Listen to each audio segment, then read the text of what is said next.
آج کی اس ویڈیو میں بات کریں گے کہ کیا پیریڈ والی عورت امام جعفر صادق رضی اللہ تعالیٰ عنہ کے کنڈے بنا سکتی ہے، یعنی ناپاک عورت امام جعفر صادق کی نیاز و فاتحہ کا کھانا پکا سکتی ہے یا نہیں، اس کے بارے میں حکم شرع کیا ہے۔ بسم اللہ الرحمن الرحیم۔ تو دیکھیں، اس کے جواب میں پہلے تو آپ یہ بات سمجھیں کہ زمانہ جاہلیت میں اور خصوصاً یہودیوں کے معاشرے میں پیریڈ والی عورت کو پیریڈ کے دنوں میں نہایت ہی نجس اور گندی چیز سمجھا جاتا تھا۔ اسی لیے پیریڈ والی عورت کو پیریڈ کے دنوں میں ایک کمرے کے اندر بند کر دیا جاتا تھا، اس پر پابندی لگا دی جاتی تھی کہ وہ کسی چیز کو ہاتھ نہیں لگا سکتی، کھانا نہیں پکا سکتی، کسی سے مل نہیں سکتی۔ لیکن ہمارے مذہب اسلام کے معتدل نظام نے ایسی کوئی بھی چیز باقی نہیں رکھی۔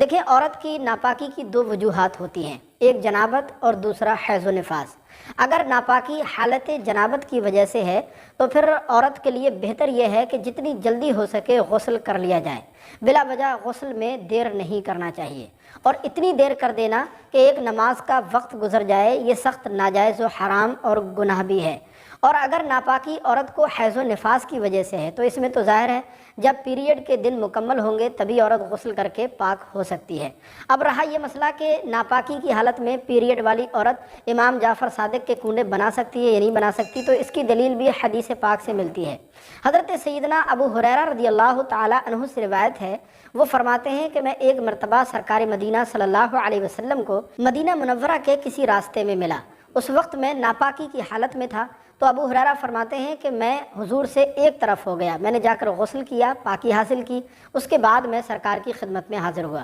تو حضور نے پوچھا کہ ابو ہریرہ تم کہاں تھے؟ میں نے عرض کیا، یا رسول اللہ صلی اللہ علیہ وسلم میں جنبی تھا، یعنی ناپاکی کی حالت میں تھا، اور ناپاکی کی حالت میں آپ کی بارگاہ میں بیٹھنا میں نے پسند نہ کیا، لہذا میں نے پہلے غسل کیا، پاکی حاصل کی، اس کے بعد آپ کی خدمت میں حاضر ہو گیا ہوں۔ تو حضور نے ارشاد فرمایا کہ سبحان اللہ، مومن کبھی ناپاک نہیں ہوتا۔ ایک اور حدیث پاک میں اسی طرح ارشاد فرمایا گیا کہ حضرت امی عائشہ صدیقہ رضی اللہ تعالیٰ عنہ بیان فرماتی ہیں کہ ایک مرتبہ سرکار مدینہ صلی اللہ علیہ وسلم نے مسجد میں سے مجھ سے ارشاد فرمایا کہ عائشہ مجھے مصلی اٹھا دو، جا نماز اٹھا دو۔ حضرت عائشہ فرماتی ہیں کہ میں نے عرض کیا، یا رسول اللہ صلی اللہ علیہ وسلم میں حائضہ ہوں، حیض کی حالت میں ہوں۔ تو حضور نے ارشاد فرمایا کہ عائشہ تمہارا حیض تمہارے ہاتھوں میں نہیں ہے، یعنی تم مصلی اٹھا سکتی ہو ہاتھوں سے۔ تو اسی طرح ایک اور حدیث پاک میں حضرت عائشہ فرماتی ہیں کہ حضور اعتکاف کی حالت میں مسجد میں موجود ہوتے اور مسجد سے ہی سرکار اپنا سر مبارک باہر نکال دیا کرتے تھے، میں حضور کا سر مبارک دھو دیا کرتی تھی، آپ کے بالوں میں کنگھی کر دیا کرتی تھی، آپ کے بال سنوار دیا کرتی تھی، اور یہ سب کچھ حالت حیض میں ہوتا تھا۔ لہذا ان احادیث مبارکہ کی روشنی میں یہ مسئلہ اچھی طرح واضح ہو جاتا ہے، ان احادیث مبارکہ سے ثابت ہوتا ہے کہ حیض و نفاس کی حالت میں، یعنی ناپاک عورت نماز نہیں پڑھ سکتی، طواف کعبہ نہیں کر سکتی، قرآن مجید کی تلاوت نہیں کر سکتی،